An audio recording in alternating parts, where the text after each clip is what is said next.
I'd like to say good evening to everyone and welcome you all to our monthly meeting. Thank you all so much for coming out, sharing your cares and your concerns for the city of Greensboro. As always, we'll open up with a prayer.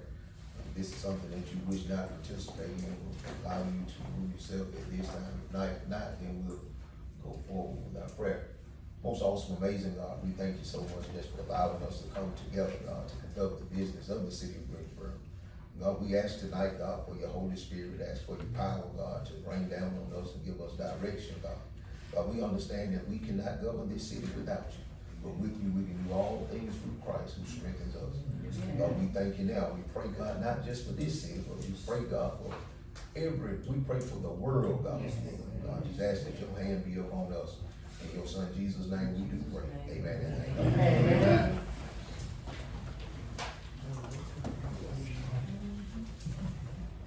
Brings us down to number 3 on the agenda, approval of the agenda. Council, I ask now for your approval of the agenda. I entertain a motion and a second. Motion to approve. Second. It's been seconded. Any further discussion? Any further discussion? No further discussion. All those in favor of the agenda, I ask that you would raise your hand now. All say aye. Thank you so much. You make unanimous decision. Brings us down to number 4, the approval of the minutes, July 15, 2024 regular session minutes. And we're going to concur and run them together, July 15, 2024 executive session minutes. Council, you've had time to read over each one of those. If you have not taken that time, I'll allow you a few minutes now to read over those minutes, and I'll entertain a motion and a second to approve the regular session minutes as well as the executive session minutes.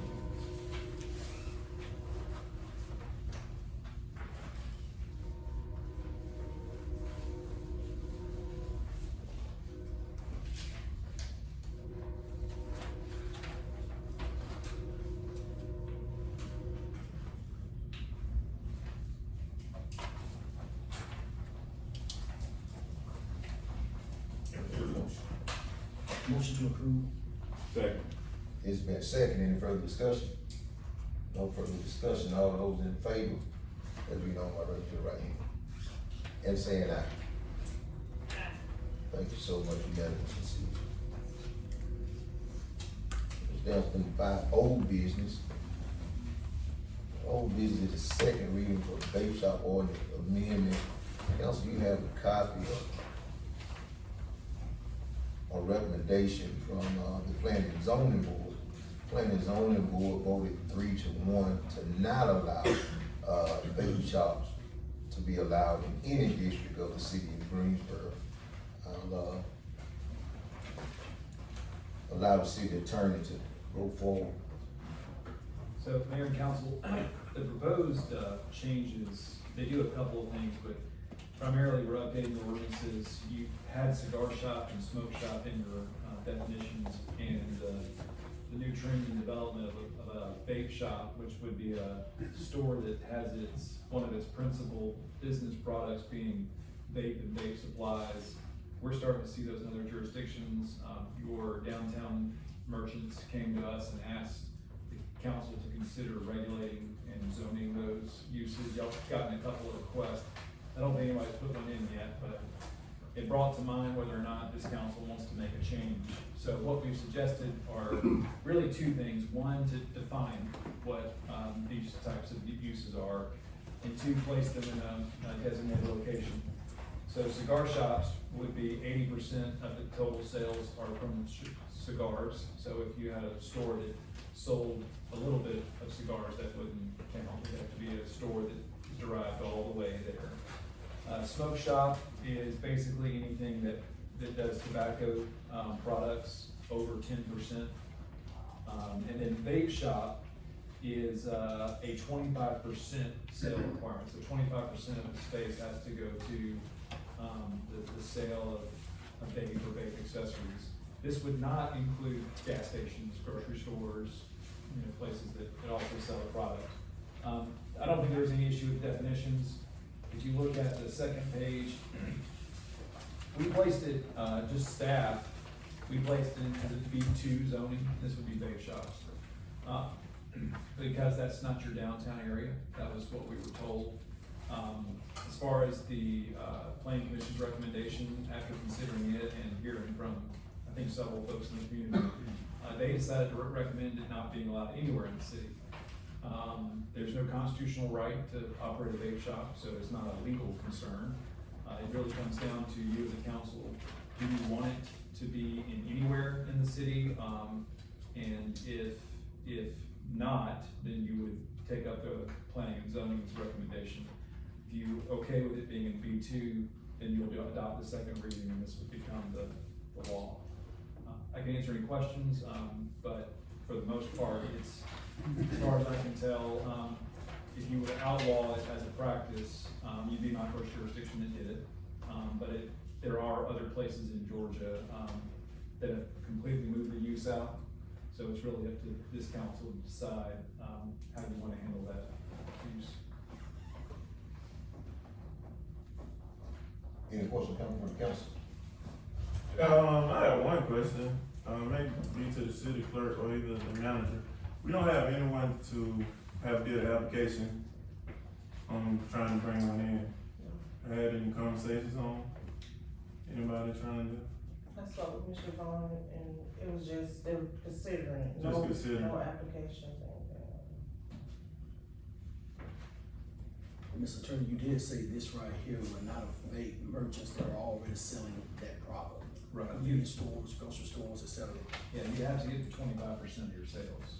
So, I don't know that we have any around here, but if you've ever seen a store that kind of pops up all of a sudden, it's just selling beef products, that's what you would be going after. We did have an investor come in and inquire about vape shop, that's why we took a look at it. But I don't think anyone is Application, filed. No applications on that's file. submitted, Was it somebody that, well, don't worry about it, you said no application. Is it something that we can come back and look into, if we get someone to come in and get an application, or is it something we need to go ahead and try to approve now so they can know what direction to go? One of the reasons we suggest this change is that there's a little bit of ambiguity right now. If someone comes into your downtown area, we allow retail sale of products. We don't specify whether or not vape is retail or not. So I don't wanna create an issue, but, doing this clarifies that what a vape shop is and where you allow it. Right now, it's a little bit of a question, so you don't have any applications. But if you got one, it's gonna be hard for staff to navigate, is this allowed or not? Now, nothing stops you from coming back and making a change in the future. If you were to make say you zoned it to B2 today, and then later on you realize you don't want it at all, or vice versa. If you want it out and you change your mind. The main reason, I think, for any of this was downtown. That was the main, I think, reason that this is before the council. I have a question, Madam Attorney. Mr. Attorney, I understood you said that a couple of cities that you represent already have the vape shops in their cities. Yes, sir. What feedback have you got back from the residents of that It city? depends who wants to, at Delta 8 and CBD, who wants it or who doesn't. I think generally, the consensus is that they don't want them in the downtown area.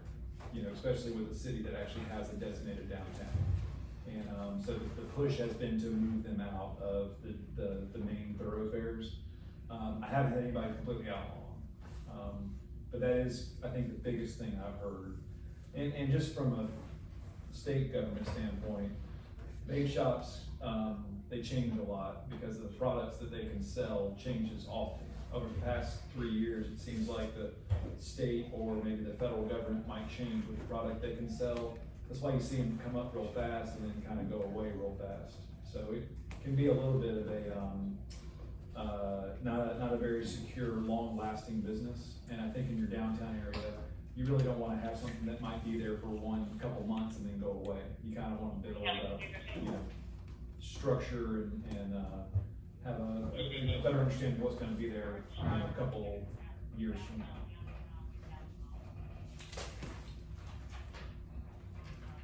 Any more questions coming from the council?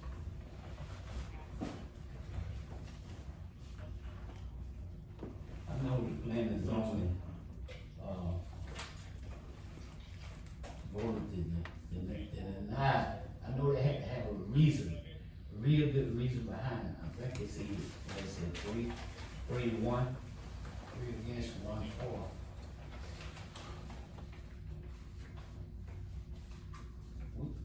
Did you sit in on that, vote, Mr. Hay? No, sir, I did not.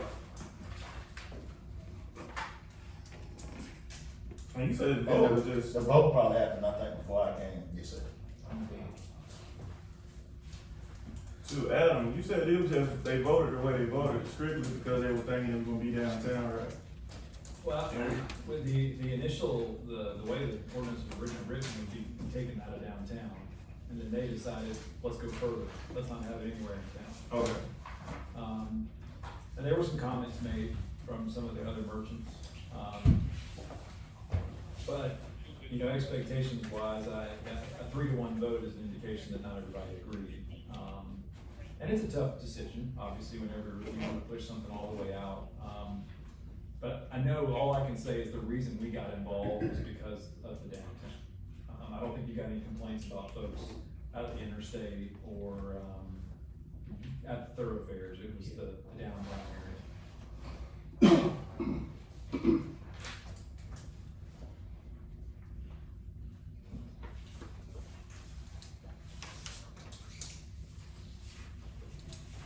Yeah. If I may, I would like to adopt the second reading of the vape shop ordinance amendment. Second. It's been seconded. Any further discussion? No further discussion, all those in favor of approving the vape shop Yes. ordinance? Raise your right hand. Any opposed? Say aye. Opposes?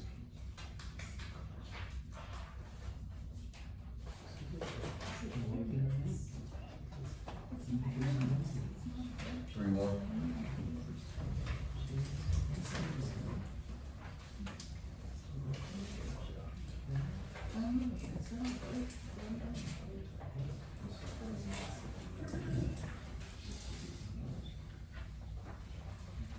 Next on the agenda is old business as well, Assistant Chief. Oh, wait. Assistant Chief Nelson. All right, good evening to all. Read. I just want to take a few minutes of your time to talk about the team curfew that we are proposing. Now, first of all, I want to explain why we want this team curfew. In 2023, we had 15 juveniles commit criminal offenses. As we went into 24, we in the first half of 24, we had 17 juveniles commit criminal offenses. Now, mind you, all these offenses was not committed during the projected time that we're looking at for this ordinance. But when we look at the crimes that were committed during this projected time, it was serious offenses: gun offenses, drug offenses, thefts, and criminal trespasses. So a lot of people may look at this as this teen curfew is just a way of crime prevention, but it's much more than just crime prevention. It's a way of us keeping our teens safe while they're out at night. The majority of the incidents, the serious incidents that are happening with our teens are happening after midnight. We had an incident last month where a young lady got accidentally shot while some teens were playing with a gun, and this was 1 o'clock in the morning. Had we had that curfew in place, that teen would have never been outside and had an opportunity to get unintentionally shot. So that's why we want this teen curfew. As far as enforcement on the teen curfew, for the first violation, officers will issue warnings to both the parent and the youth who committed that violation. For second offense, the parent and the youth could be facing up to $1,000 fine and 6 months in jail. But there are other things that we can do with the parents and that youth that have committed this violation. Not necessarily $1,000 fine, not necessarily confinement, but perhaps some mentorship program that they would have to enroll in for continuously violating the policy. And I'm open for any questions or concerns about the policy. You got one. Is the age group 17 and under or 18 and under? 18 and under. 18 and under, is what we're targeting, and the times for this projected is, Monday through Thursday, which includes Sunday. The curfew will start at 10 p.m. and last till 6 a.m. On Friday and Saturday, the curfew will start at 11 p.m. and last till 6 a.m. Now, there are some emergency situations where you are gonna find a teen out after hours. But that's something we're doing with the officers, on educating them and make sure they understand the emergency situation where a teen may be at. I have a question, Mr. Nelson. I'm totally supportive of this, but my only concern, my biggest pet peeve with this, do we have the manpower to actually monitor this? 'Cause I don't wanna put it in place and we still got kids out 11, 12 o'clock on the curfew. I mean, we need to enforce it or we don't have it. And I tell you, we do have the manpower for it, and right now, you know, the manpower is working to get some of these teens off the street and out of public places when they're out at night. We're already doing that.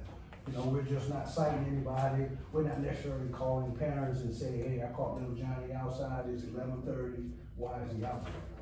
You know, we're not doing that, but yeah, we are talking to teens when we see them out, let them know, hey, this is a public place, this is public business, it's closed, they don't want you in the parking lot ordering, it's time to go. So we're already doing that, so the manpower is gonna be there to enforce it.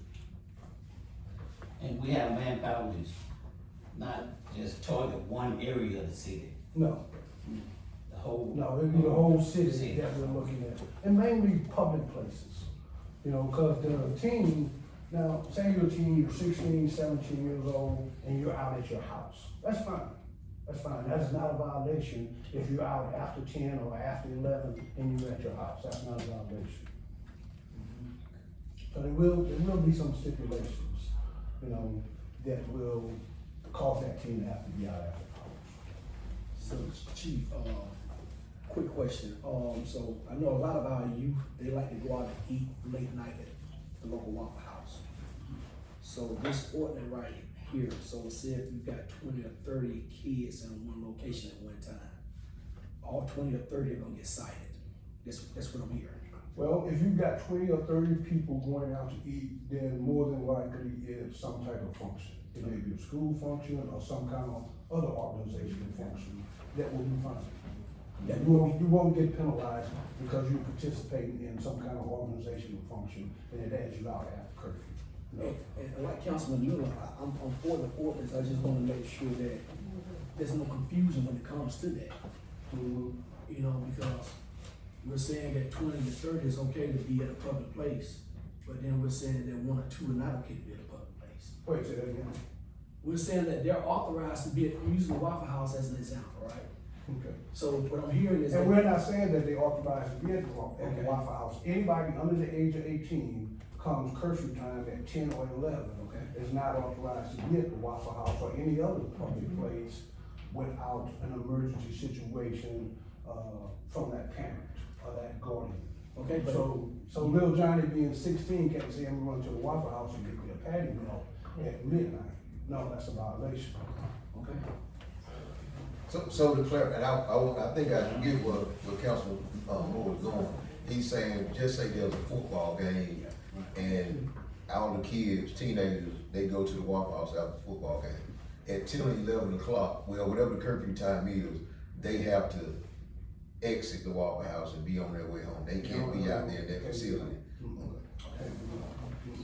Majority of the time, the football games are over with 9:30 something, you know, and, not all games are Friday night. We have certain games that are during the week, so if the game's over with 9:30 to 10, that kid needs to get home so he can go home and get situated for the next day. Now, as long as he or she is accompanied by an adult. Not just an adult, it has to be a parent or guardian. Because if you just say an adult, you've got a 17-year-old running around with a 19-year-old. That's up to no good, and that 19-year-old is influencing this 15-year-old to do mischievous things. So no, we don't want just an That's adult, a good parent. we want a parent or a guardian to say, I sent little Johnny to the Waffle House to get me something, it was okay. And I'm not being difficult, I just wanna make sure, because this is gonna be new to the entire community. Right. I wanna make sure there's the same approach for everybody. Right, and if it's approved, going into this, we're not just gonna run out there and start, citing everybody every chance we get. We're gonna get out there in the beginning and start educating everybody. And that was gonna be my next about- question, how are we gonna go about educating them? We're gonna get out and start educating the parents and the team about what's going on. I got a question. How long would it be in effect? I'm proposing at least a year. A year? So a year at a time? At least a year, and after that year's up, we can go back and look at it and say, okay, it's working, it's not working, or it is working, and we need to leave it in place for a little bit longer. But we need our numbers to go down. Were these infractions that we tallied from this year and last year, were they a result over the summer months? Was there a quarter during the year where they were more prudent, that we had more crimes than other portions of the year? During the school year, there's more crime. During the school year, we're seeing more crime. So Officer Nelson, are you gonna be the police over this? I will be. I'd like to talk to you. Okay. One-on-one. I give you a call. I think we have, two of our youth council members. I would like to get you in, if you are able to come, I know, teacher, I know I saw you with a boot on. Mr. Mayor, if you would like to come and give your input on the curfew and tell why we need it, or your thoughts on it.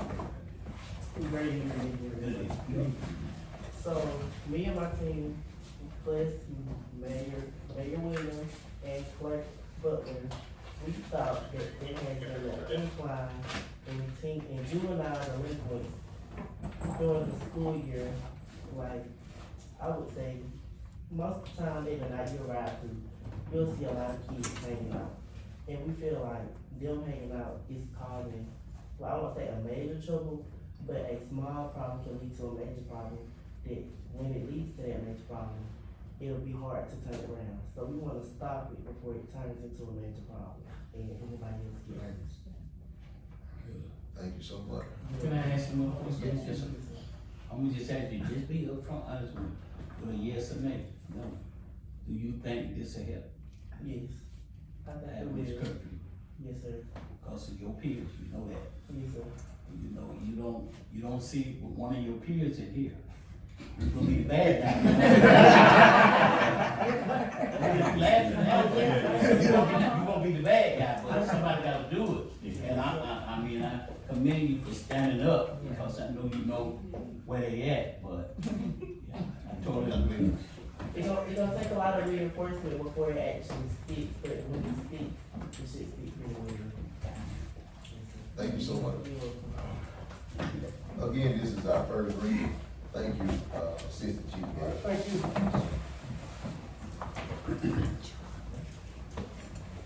Brings us down to new business, Mr. Cole Chili.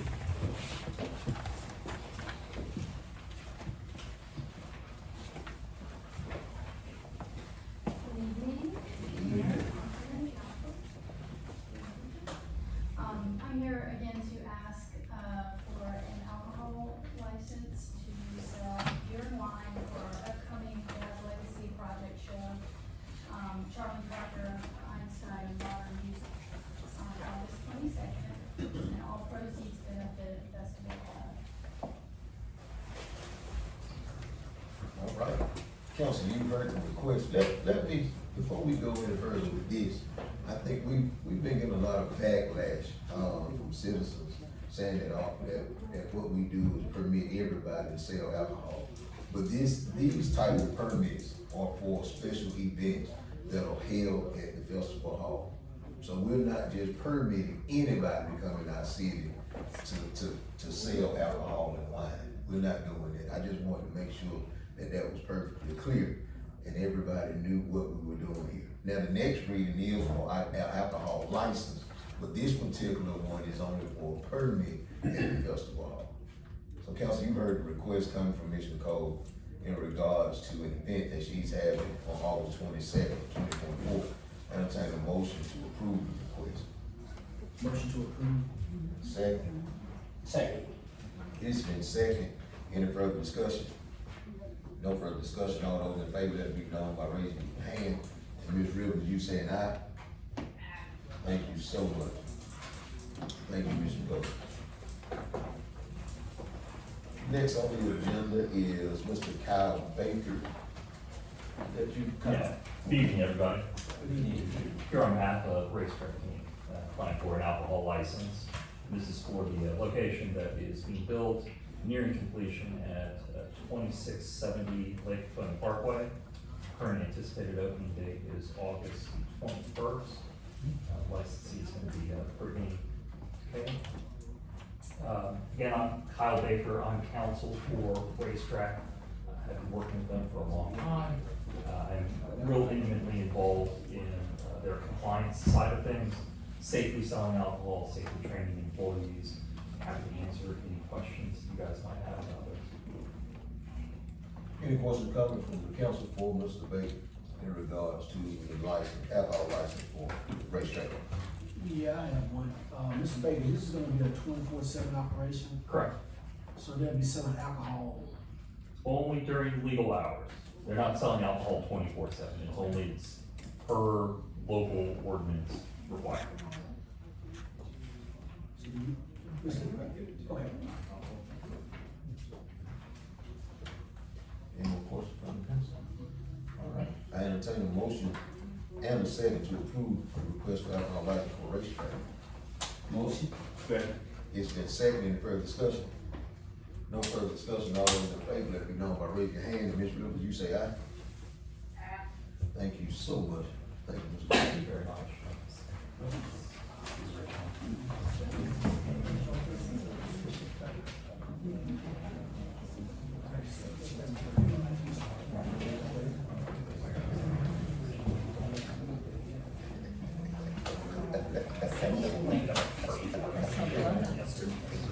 Next on our agenda is, a proposed purchasing policy for the city of Greensboro.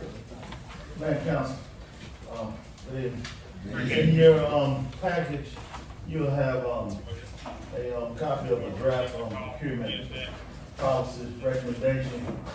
This is one of many recommendations that, will be coming before, Mayor Council. First one is procurement.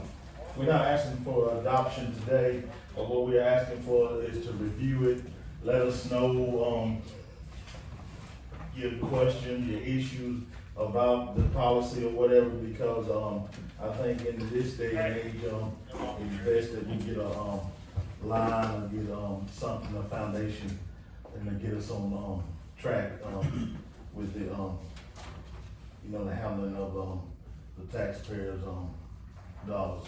So, it's a thick, it is, no more than about 36 pages. If, we need to knock it down, we can, but I like for the city attorney to, review it first and, guess y'all do your lawyer thing and tell me what's right and what's wrong. And we'll get it back to the mayor and council, and y'all give us an opinion, because at the end of the day, that's y'all, our fiduciary responsibility. But I wanna get it big, I think us and staff, we got some good department heads, and they just need some guidance on what they can and can't do, so they won't go out and, get something that's cost over 1 minute, they, things change, but we'll have something settled in the record or whatever. Any questions for Ms. Hayes in concerns of the, purchasing policy? And like I said, this will be the first one. We'll have the, personnel, utility company, we'll have those, I know, I don't wanna look like I'm gonna throw y'all, a lot of, paperwork, but recommendations gonna be starting to come in and everything, so we can go ahead and exactly, when we do something, we can have a reference. Thank you, Mr. Hayes. We need this. It's a start. Yeah, so we can get started. sir. Yes. Next on the new business, city attorney, got a contract, and is it for Second Street?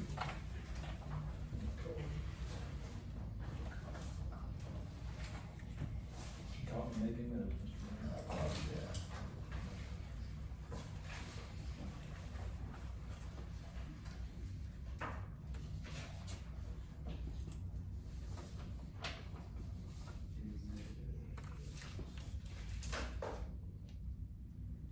Church is Kingman Circle? Is it Cannon Circle? That's the address of the church. It's the church, but the street, is it Second Street, what's the name? I think so, Mr. Mayor. Second Street. 314 King, sir. Second Street is actually the street that goes behind, or runs beside. Second Street is the one that. That's right. We're proposing to, overlay. Yes, sir. So we have a contract, to pay Second Street, and council, we're asking that you would allow the mayor to sign a contract in agreement that will take care of the cost of paving Second Street. I think this will end our resurfacing plan that goes along with our T-Spot. How much you gonna cost them? 34. $34,405. For that one road? We get the benefit of the mobilization being paid for by the church, so we'll be a party to the same contractor. The church is getting their parking lot done. So it'll, should be a cost benefit to the city. And the contract's pretty standard, so. And it's going back there in the graveyard also. Pay back? Yes. It's going, excuse me, I don't know if the council respect, but it's also going back there in the back of where the graveyard is. So that is gonna like the mayor said, it's gonna coincide with the church's work as far as upgrading the parking lot and everything. So, you can tell the road, I mean, like any modern city road, been neglected. So I think I would recommend that the council approve authorizing the mayor to go ahead and, do that for that 34,000. But I want council to also make a mental note that that's not the only road we're gonna overlay. We're waiting on the engineer to get our RFPs out, the list that we got. So we're gonna be coming back with y'all for some more roads to, overlay and, with some deep patching also. Mr. Mayor, the payment for the contract will be made after the work is done, so we'll have an opportunity to make sure that the contract got what we wanted. I know everybody waiting on to get road paved, so we are working on it, so we're gonna have y'all wish list here for long. Any questions coming from the council? I have one question. My only concern with that is, when we say the church, I'm thinking you're talking about Springfield, but in the past, we had problem with that. It was like Ebenezer and Springfield had access to going down to that cemetery. Am I right? It's not per se the cemetery, that's a That's the cemetery. city street. But it is a city right away, it's city street. So that's the only reason, to let the council be known, we're not going in there paving the church road. Yeah. It is, Right. the street belongs to the city. Gotcha. How far back, it's gonna go all the way back to the graveyard? How far, man, it's gonna enter the graveyard. It's gonna enter, But it's gonna go all- it won't go all. It won't go all the way, but it's gonna I enter. got I just trying to, And I didn't know till we went over that was a city graveyard. okay, you. Yeah. So, yeah. so we taking ownership of the grave? I know in the past, we had. I think it already is on Yeah, by the we, city. cause that was, an issue. I mean, I'm correct, man, I mean, Cause it needs, some people need to be done with it, we taking ownership. 'Cause- I think y'all already own it. As far as what we, the conversation, Springfield. Oh, you talking about maintenance on it, Yeah, on man. council? Council? Springfield told us that they were actually maintaining Oh, okay. the graveyard Okay. right now. Yeah. Then it started. We just gonna. Yeah, that's the conversation that Hayes and I had with, Okay. that they were maintaining it right now. Now, Okay. I'm glad to hear if that. something goes on later on, that hasn't been discussed, man, but right now, they're maintaining it. They're gonna continue to maintain it, but, Mr. Hayes said that. you know, but, I'm hoping it don't change. But my thing is, You ever try to weed it around hundreds of tombstones? Oh, I know That's a tax in That's what I'm itself. saying, But I have to agree with Councilman Neal though. You know, we saying that they say that they gonna take care of it. In the past, that was a problem. Well, I think that this conversation is not about the. No, About the road. No, just by the road. Street. So hopefully Yeah. we probably won't need But to it's talk not about. gonna, but it's going there by the cemetery. It's just going to the, into the entrance. Into the engine, a little bit into the engine. Well, I'm hoping we don't give them no bad idea. I make that no cemetery. But as far as I know right now, it's, the, subject is about just the road. The public domain.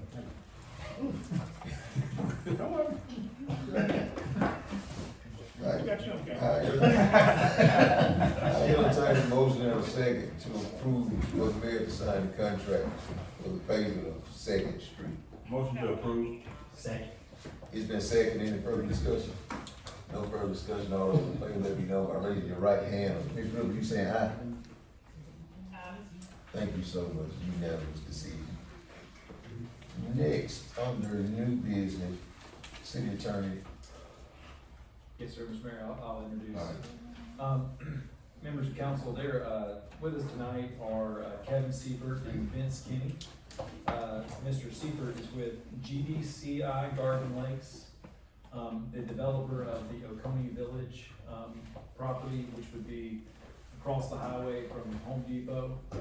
Mr. Seifert is with the group that is, considering the residential portion of that project. You'll remember that's both got commercial and residential in it. Mr. Kinney's the current owner of the property. They are here tonight to introduce the idea to council of entering into a development agreement with the entity. No vote tonight, but they did want to provide some information about what they propose to do in the area and what they're looking for from the council. Obviously, we will have some conversations after they discuss, but before we got too far down the road, we want to make sure the council knows what they're doing and what the project might look like. One programming note, they did have a PowerPoint presentation that they were gonna put up, but obviously we switched, so I think they've got one sheet of paper we can hand around like that. But the clerk has sent you a copy, or will get you, if the internet works in here, a copy of the PowerPoint, so make sure you get it later, so. All right, thank you. Again, my name is Kevin Seifert. As Mr. Nelson expressed, we're a developer, we're a residential and industrial developer. Primarily, all of our business is done in what we consider Metro Atlanta, which continues to grow pretty large area at this point. Vince, along with his partners who own the property, we're more involved on the zoning process. We have since come into the picture. So, of course, we're familiar with the fact that the property was rezoned. And as we came into the picture, we'll call it earlier this calendar year, we became very involved in the permitting process of the civil construction plans. And we always refer to, we obtained a land disturbance permit, which allows us to put in all the infrastructure. Our business is primarily based on, we develop the community, put in all the infrastructure, and then we sell lots to builders. We ourselves don't build homes, we specifically don't build homes, but we're in the business of developing the horizontal improvements. And like wherever we work, what's very critical to any development is the ability to have sewer available. And it kind of comes in two ways. One, we have to be able to tie into your sewer system. So whether or not sewer's to the property or not, we may have to, although we're putting in all of our sewer lines, we may have to extend that further to reach the nearest manhole, let's say, which is completely separate. The tie-in is completely separate of the capacity. The ability for y'all's existing treatment facility to treat the sewer that we eventually send down.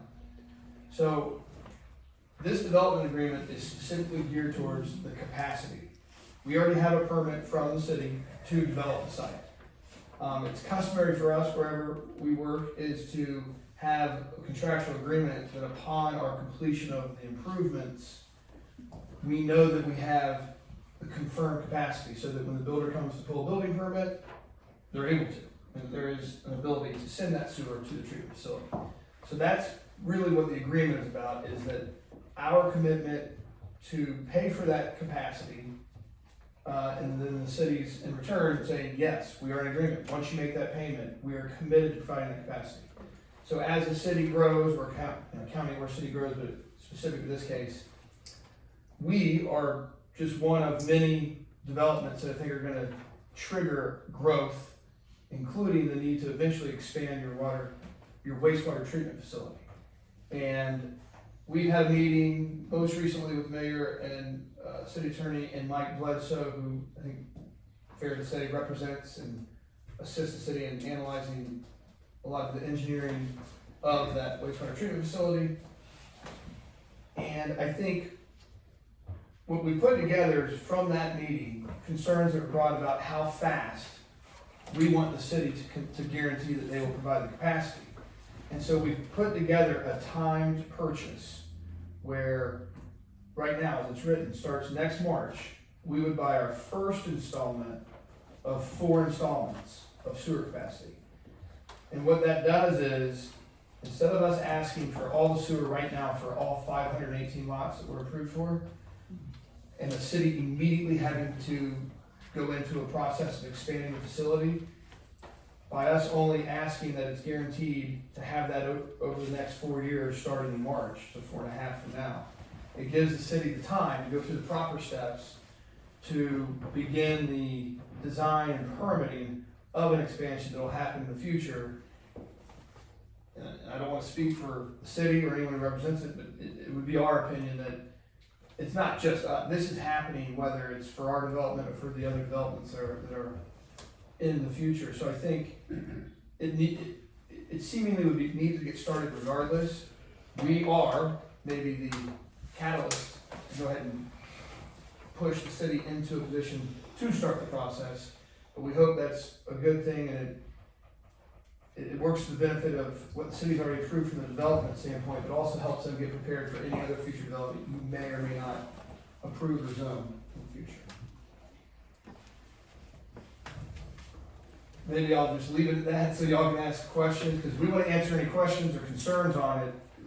It's what we do every day, so it's easy for me to rattle through what makes sense to me. So I'd rather hear or help answer the questions you have and explain from our perspective what it is we're asking for.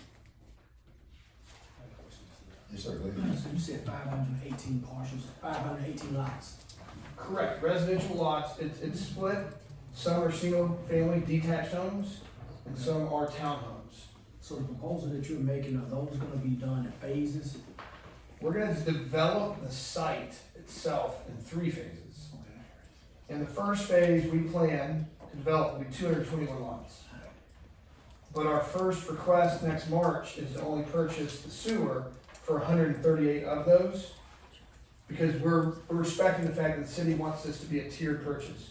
It's of the city's interest for us not to push for all 518 at the beginning. So as long as we have a contractual agreement that the city will commit to meeting these timelines, we appreciate that they're willing to meet our, the needs that we have from having the confirmation of it being available. And so yeah, we will develop it in phases, and we're actually buying the sewer slower than we're actually developing it. After what I would say is the request of the city. And the first phase is 138. The first phase will be 221 lots that we put on the ground, but we're only gonna ask this agreement's calling for us to be allowed to purchase sewer for 138 of those. And that first purchase would be March of 25. You spoke with Mr. Cunningham at the waste plant? I have not directly spoke to him, however, we have engineers who work with Mike Bledsoe and Hal Shitwood up until, I know we haven't had a lot of time now that you've been brought aboard. There's a lot of communications that's gone over many months over this. I myself have not talked to him specifically. We're happy to, but yeah. But we're gonna, Councilman Neal, we, like the attorney said, we're not gonna vote on anything tonight, we're gonna review it a little bit later, so I plan on meeting the mayor, Mike Bledsoe, and Mr. Cunningham, we'll be together and get it all, because, me, myself, I'm a little weary of, you know, when you got capacity, you lock it down. You know, you have to worry about the other growth, cause some growth comes in and they're ready for it, so we're gonna try to do the wise thing, as we can, you know, to let y'all continue on your project. It's our preference to buy it all at once. Yeah, well, To his point, we understand that this allows the city to not restrict all right now and give the city time to help other developers now, while we know we won't actually use it till, some of it till further down the road. I see you talking about the sewer, is the water already on that side of the road also? Yes, the water from different, just because it's not treated, so there are different aspects, but we have, the plans are designed and we were able to tie in with the water and have the current availability of pressure that we need there. And the proposal in the contract would be, we will be obligating a small portion of our current capacity to this project. It'll go annually. And what we were saying is that, you know, we already know that you're probably gonna have to expand your sewer capacity in the future. This would be a guarantee of having to do that. So you're probably already in that position to begin with. But the goal here is to allow them the opportunity to have that capacity as their project continues. And we tried to space it out. Mike Bledsoe did look through it and worked with Mr. Hayes too on what that might look like in the future as far as expansion goes. But it is a commitment. The city would be making a commitment to the project. And obviously, y'all will get some compensation for that, but it'll be just a part of the bigger conversation about how we expand our capacity in the future. And I've got a proposed agreement. I will send it out to the council, take comments, make sure that Mike gets a look at it, Sewer gets a look at it too, and then they'll come back at the next meeting for, proposal on that contract. Any more questions? No more questions? Thank you so much. Yeah, thank you all very much.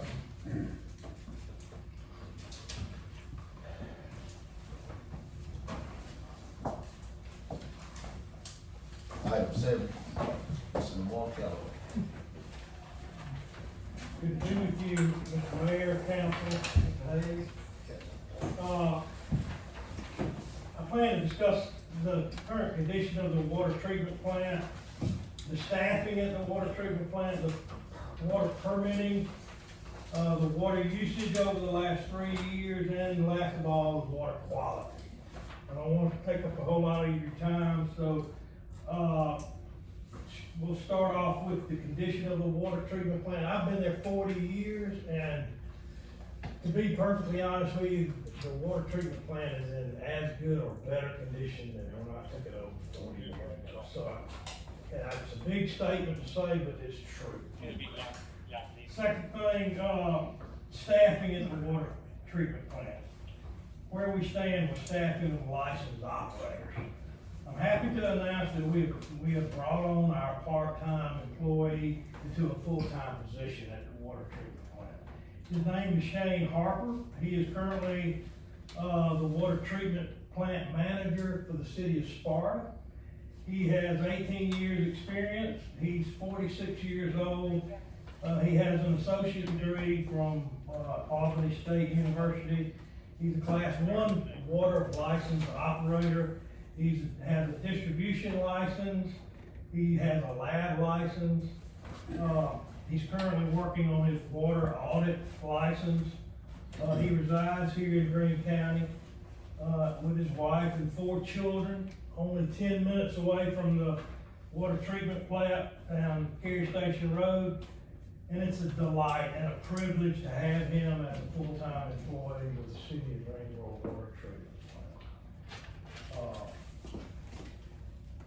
So we are understaffed right now, and so he's a great addition. We need to continue to get 1 or 2 more people in our staff. So we need to do that. I'd like to discuss the water withdrawal permits and our water permits to operate. We are currently permitted to withdraw from Lake Oconee 3.3 million gallons per day. However, our plant is only permitted to operate at less than that levels.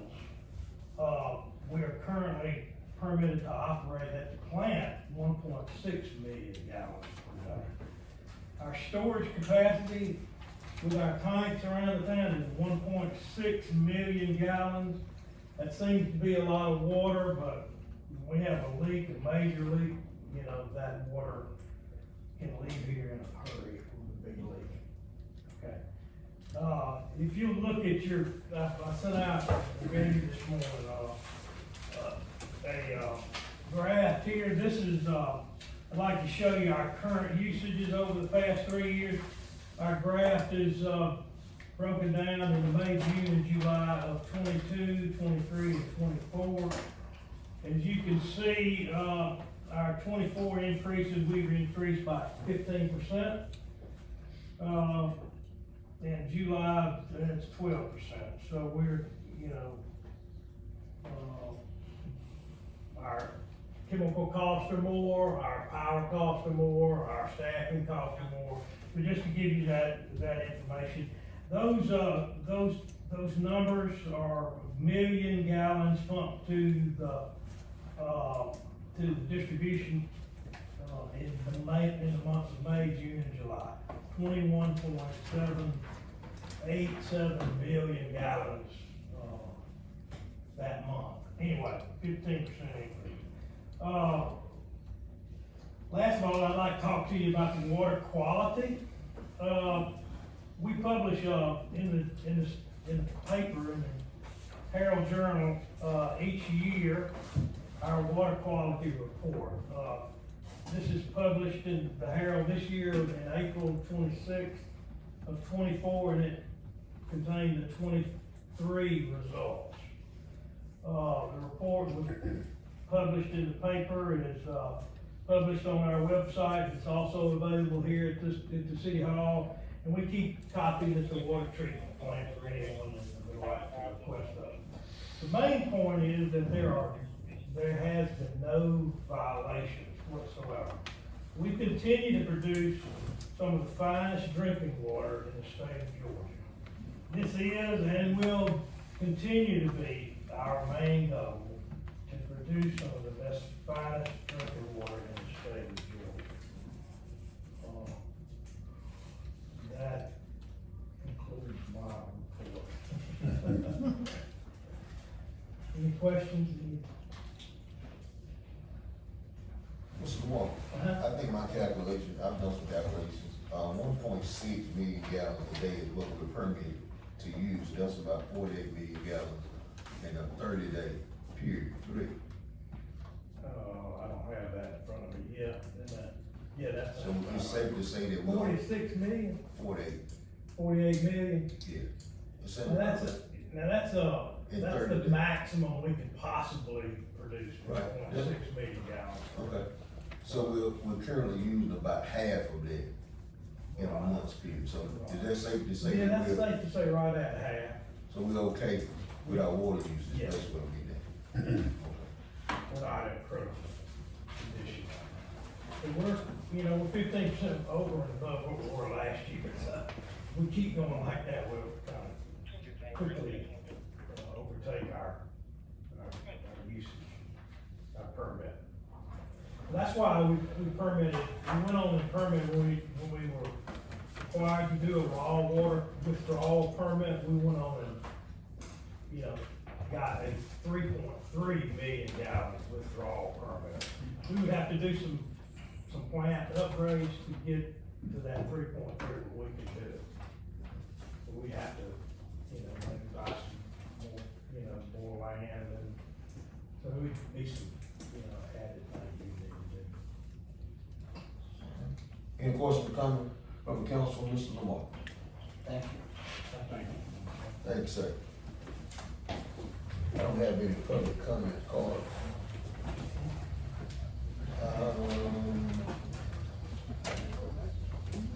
Any comments at this time coming from, I don't have any comments. Councilman, do you have any comments? Nothing to see. City attorney, do you have any comment? I will need a brief executive session to discuss one legal matter with the council. City manager, do you have any Yes, Mayor and Council, it's, beginning to be a, busy, itinerary for the city manager. I wanna make the Mayor and Council aware, I guess it's the Green County Humane Society.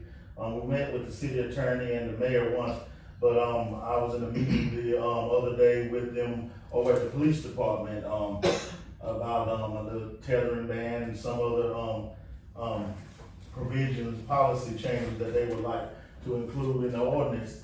And, they kinda, it went well. I wanna commend, Mayor, I wanna commend the Chief, Nelson and, Mumford, and also the Animal Control Officer, and, discussing that issue, with them. So you all know that when you talk about changing public policy, it gets a little sensitive, especially when you're dealing with animals nowadays. So, we do look forward to that, to, come back, to you all. Also, we're gearing up for the budget process, so, I do not expect, the way I budget, I do not expect, there's gonna be money falling from the sky, so we're gonna be singing the message that we wrote. So please keep your, wish list, to about him. And, we can, get that, so, that'll be coming with get with the finance director and, everything. So, bear that, in mind, and we are recommending, staff recommending the millage rate. As a matter of fact, it's gonna be a rollback rate, so the citizens of Greensboro can clap their hands. So it ain't gonna go up, it's gonna go back. So it's gonna be a rollback rate, but we're gonna try to, make it, as a urban slang said, we're gonna make it do what it do, so we're gonna get that going, so.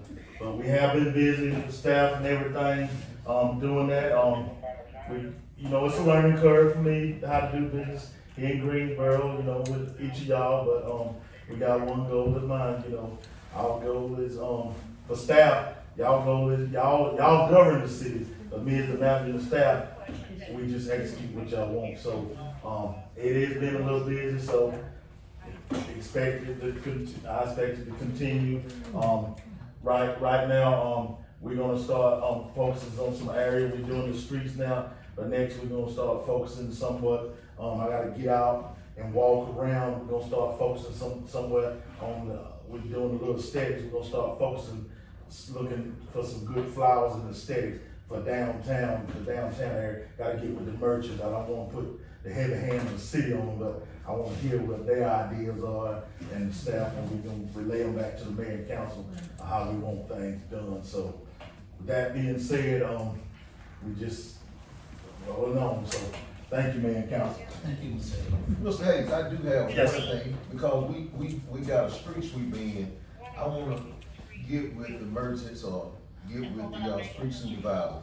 I think there needs to be a designated time where we run that street sweeper. Yes. In our downtown area, so, Yes.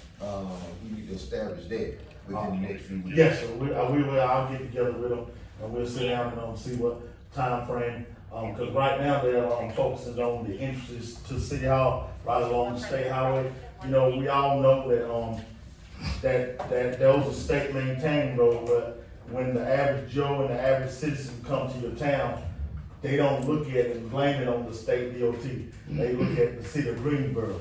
So we still want it to be a welcoming and a nice looking and a, clean place.